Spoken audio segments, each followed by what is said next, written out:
अस्सलाम वालेकुम वरहमतुल्लाहि वबरकातुहू। इत्तेहाद न्यूज में आप सभी का खैर मकदम है। आखिर बेलगाम शहर में जुर्म की बढ़ती वारदातों को कैसे रोका जाए, आखिर ये वारदातें क्यों बढ़ रही है। जी हाँ, आज इस मौजू पर बात करने की कोशिश करते हैं। पिछले कुछ अरसे से बेलगाम शहर और अतराफ में जुर्म की वारदातें बढ़ रही है और खासकर नौजवानों में तशद्दुद की ज़हनियत, यानी कि नौजवान वायलेंट होता देखा जा रहा है। तशद्दुद की ज़हनियत बढ़ती जा रही है। फिर किसी भी बात पर हो, कॉलेज में जहाँ इल्म हासिल करना होता वहाँ यही नौजवान चाकू छुरियां जेब में रखकर आखिर कौन सी तालीम ये नौजवान हासिल करना चाहते हैं और कौन सा मुस्तकबिल संवारने की ये जद्दोजहद कर रहे हैं। दरअसल इसकी सबसे पहले फिक्र तो उनके वालिदैन को होनी चाहिए। खैर, बात करते हैं आज एक और हमला बुजुर्ग रिक्शा ड्राइवर पर। महज ऑटो का किराया ज्यादा बताने से किया गया, इस तरह की इत्तला हासिल हुई है। हासिल इत्तला के मुताबिक अल्ताफ हुसैन जो शाहू नगर का रहने वाला है, वो रोजाना अपनी ऑटो सीबीटी के करीब लगाता है और जो भी मुसाफिर या किराया आता है मुसाफिर को उनकी जगह पर पहुंचाता है। लिहाजा आज भी अल्ताफ हुसैन ने सीबीटी से समर्थ नगर को किराया हासिल किया और समर्थ नगर 5वें क्रॉस तक वो पहुंच भी गया, लेकिन किराए को लेकर पैसेंजर के साथ बहस हुई और इसी दरमियान अल्ताफ हुसैन पर हमला किया गया। बकौल अल्ताफ हुसैन ने बताया कि कुछ नौजवान गिरोह की शक्ल में आए, उनके हाथ में लाठियां थी और हमला किया गया। इस हमले में अल्ताफ हुसैन शदीद जख्मी हुआ। इसके बाद ऑटो रिक्शा ड्राइवरों ने कमिश्नर से भी जाकर मुलाकात की और अपनी फरियाद को दर्ज किया। सिविल अस्पताल के सामने वो कसीर तादाद में जमा थे। फिलहाल अल्ताफ हुसैन सिविल अस्पताल में जेर इलाज है। आप देख सकते हैं कि तस्वीर में किस कदर लहूलुहान अल्ताफ हुसैन को देखा जा रहा है। अगर इसे महज खबर की नजर से देखा जाए तो छोटी सी खबर कही जा सकती है, पर इसे संजीदगी से देखा जाए तो सवाल जहन में जरूर आ सकता है कि आखिर बेलगाम में जुर्म की वारदातों में इजाफा क्यों हो रहा है। खासकर नौजवान नस्ल इस तरह तशद्दुद के रास्तों पर क्यों चल पड़ रही है।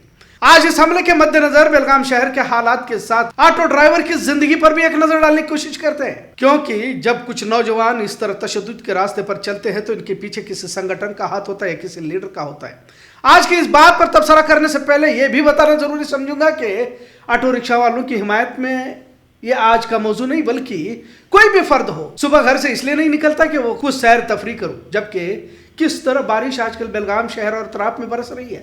फिर ठेला लगाने वाले, फ्रूट सब्जी वाले बेचने वाले हो, सब्जी मार्केट में सड़कों पर बैठकर सब्जियां बेचने वाली खातून भी क्यों ना हो, या फिर वो मजदूर या कुली जो रविवार पेट या फोर्ट रोड पर अपनी हाथ गाड़ी के जरिए गुजारा करते हो, इन्हीं में से एक ऑटो रिक्शा वाले। बेलगाम शहर में ऑटो रिक्शा वालों की तादाद बढ़ रही है। इसकी वजह बेरोजगारी कह सकते हैं, क्योंकि कोई शौक से तो नहीं चलाता। हुकूमत रोजगार देने से कासिर रहती है, तभी गुजारा करने के लिए जिम्मेदार शख्स को बारिश धूप सर्दी में घर से निकलना पड़ता है, उन घर में बैठे बच्चे औरतों के पेट भरने के लिए। अब अल्ताफ हुसैन रोजी के लिए ही तो घर से निकला हुआ था, पर समाज में बढ़ती गुंडागर्दी अब गरीबों को 2 वक्त की रोजी कमाने में भी रुकावट बनती जा रही है। आखिर क्या बात है कि बेलगाम जिसे गरीबों का महाबलेश्वर कहा जाता था, गरीबों का बेंगलोर भी कहा जाता है, आज गुंडा राज की नजर होते दिखाई दे रहा है। और खासकर ऑटो रिक्शा वाले हर हाल में निशाना बन जाते हैं। धर्म, मजहब या जुबान भाषा को लेकर जब भी शहर में तनाव होता है तो पहले रिक्शा वालों को टारगेट किया जाता है, क्योंकि सड़कों पर आसानी से ऑटो ही मिल जाती है। लिहाजा पिछली मर्तबा एक चाचा, जो रिया चाचा कहते थे, ऑटो वालों का गला भी काट दिया गया था। बेलगाम शहर में 12 से 15 हजार तक ऑटो सड़कों पर दौड़ती है। मतलब इतने घर इन 3 पहियों के दौड़ने से ही इनका गुजारा हो पाता है। सड़कों पर अगर एक ऑटो चल रही है तो एक खानदान इस ऑटो के पीछे जिंदगी गुजार रहा होता है। जहां आजकल समाज में करोड़ों का चूना लगाकर शान से घूमने वाले शरीफजादे तो देखे जाते हैं, जो गरीबों के गले काट कर ही महंगी कारों में घूमते रहते हैं, पर बजाय इनका हिसाब लेने के गरीब ऑटो वाले ईमानदारी से कुछ रुपया कमाकर अपने घर वालों की परवरिश कर रहे हैं, तो इन्हें मुख्तलिफ मुश्किलात से गुजरना पड़ता है। ट्रैफिक पुलिस को अपनी जिम्मेदारी यकीनन निभानी होगी, लेकिन बाज़ औकात कुछ रियायत इन गरीब ऑटो वालों को भी मिलनी चाहिए। हुकूमतों की जानिब से ऐसी स्कीम, ऐसी योजनाओं का फायदा पहुंचने की कोशिश भी होनी चाहिए। जहां करोड़ों के घपले होते हैं, जहां 40 से 60% कमीशन बड़े बड़े ठेकेदारों के जेबों में जाते हैं, वहीं ऑटो वालों के लिए भी तो कुछ सोचना होगा। खैर, तो ऑटो रिक्शा के 3 पहियों पे अपनी जिंदगी की राहों को हमवार करने वाले ऑटो ड्राइवर पर बढ़ते हमले भी लम्हे फिक्र है। ऐसा नहीं कि इनमें भी कुछ खुराफाती होते हैं जिनकी वजह से पूरी ऑटो ड्राइवर बिरादरी को बदनामी का दाग लग जाता है, और खासकर ऑटो ड्राइवरों में भी जो नौजवान नस्ल है बिल्कुल इनमें अजीजी देखने को नहीं मिलती। लिहाजा ऑटो यूनियन के जिम्मेदारों को भी चाहिए कि खासकर मीटिंगों को तलब फरमाकर इनकी तरबियत करे, क्योंकि अवाम में ऑटो वालों को लेकर गुस्सा भी है, पर जिन हालात से ऑटो ड्राइवर की जिंदगी गुजर रही है इसकी तरफ पूरी समाज की तरफ से नजरअंदाज भी किया जाता है। अक्सर दरमियानी क्लास के लोग अपने घर के बच्चों को स्कूल छोड़ने के लिए इन्हीं ऑटो वालों को इस्तेमाल किया जाता है। ऑटो वाले चाचा तो रहते हैं तभी तो बच्चे स्कूल जाते हैं। शहर के ट्रांसपोर्टेशन में ऑटो वालों का अहम किरदार होता है, क्योंकि दरमियानी क्लास के लोगों के लिए एक तरह जल्द और आसानी से पहुंचने का जरिया ऑटो रिक्शा है। घर के करीब या मोहल्ले में ऑटो वाले ही तो होते हैं। जब मरीज को जल्द अस्पताल पहुंचाना रहता है तो ऑटो ही तो फौरन दस्तयाब होती है। बहरहाल, बढ़ती गुंडागर्दी की कीमत बेचारे ऑटो वालों को चुकानी पड़ रही है। आखिर इनकी भी तो जिंदगियां हैं। रिया चाचा का गला काट दिया गया, कुछ दिन अस्पताल में रहकर चाचा का इंतकाल भी हुआ। क्या ऑटो वालों की जिंदगी इतनी सस्ती हो गई कि कोई भी किराए के बहाने बैठकर इन पर हमले कर इन्हें जान से मार दिया जाए, कीड़े मकोड़ों की तरह इन्हें मसल दिया जाए? हुकूमतों को चाहिए कि इनके लिए भी इंश्योरेंस का इंतजाम करे।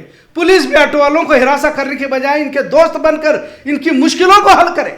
ऑटो सिर्फ पैसेंजर को उनकी जगह पर पहुंचाने का नाम नहीं है, बल्कि इस समाज में पॉजिटिव तब्दीलियां लाने में भी इनका अहम किरदार रहता है। आपने भी देखा होगा कि कई बार ऑटो में कीमती जेवरात रुपए भूलकर पैसेंजर चला जाता है। बाज औकात कीमती दस्तावेजों को भूल जाता है और बैग भूल जाता है, पर इनके तमाम लवाजमात को ईमानदारी से पहुंचाने वाला ऑटो वाला ही तो रहता है।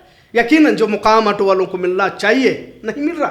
कुछ गलतियां इनकी भी है, तेज ऑटो चलाना, बहस करना या जरूरत से ज्यादा किराया मांगना वगैरह, लेकिन इंसान किसी मजबूरी में ही तो इस कारोबार को इख्तियार करता है, और जिसने भी अल्लाह का शुक्र अदा करते हुए इस कारोबार को ईमानदारी से निभाया है उसने इस ऑटो रिक्शा के कारोबार में भी तरक्की की है। लिहाजा आज इस मौजू के जरिए यही गुजारिश अवाम से और इंतजामिया से भी कि सड़कों पर दौड़ने वाले ऑटो और ऑटो चलाने वाला ड्राइवर अपने घर की जिम्मेदारियां अपने कंधों पर लेकर चलता रहता है। अगर बेलगाम शहर में 15,000 ऑटो चल रही है तो इतने खानदान, इतने परिवार का, इतने घर वालों का गुजारा इस पर हो रहा है। बजाय 10-20 रुपए के लिए बहस करते, 10 रुपए ज्यादा देने से तुम्हारी दौलत में कौन सा कमी आने वाली है?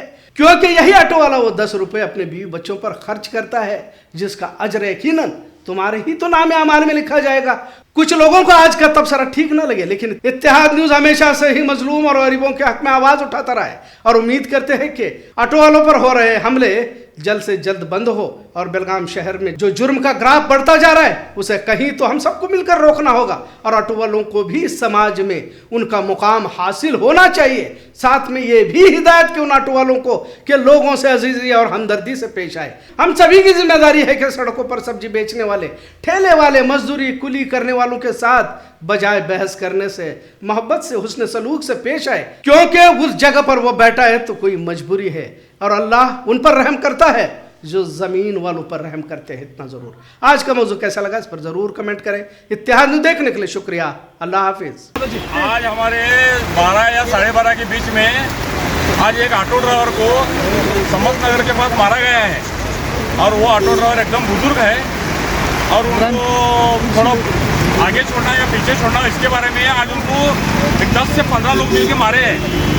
और वो अभी इसके बाद में ऑटो ड्राइवर के साथ ऐसा होने लगा तो ये सेफ्टी का बहुत बड़ा इसमें मसला आता है। तो हमारे सेफ्टी के बारे में भी सोचना, सरकार से हमारी विनती है ऑटो ड्राइवर के सेफ्टी के बारे में सोचना, और आज ऑटो ड्राइवर को जो मारे सा है वो पूरे आरोपी को पकड़ना, यह हमारी ऑटो रिक्शा ओनर्स और एसोसिएशन की तरफ से और पूरे बेलगाम के ड्राइवरों की तरफ से एक मनवी है सरकार को और डिपार्टमेंट को कि आरोपी को पकड़ना।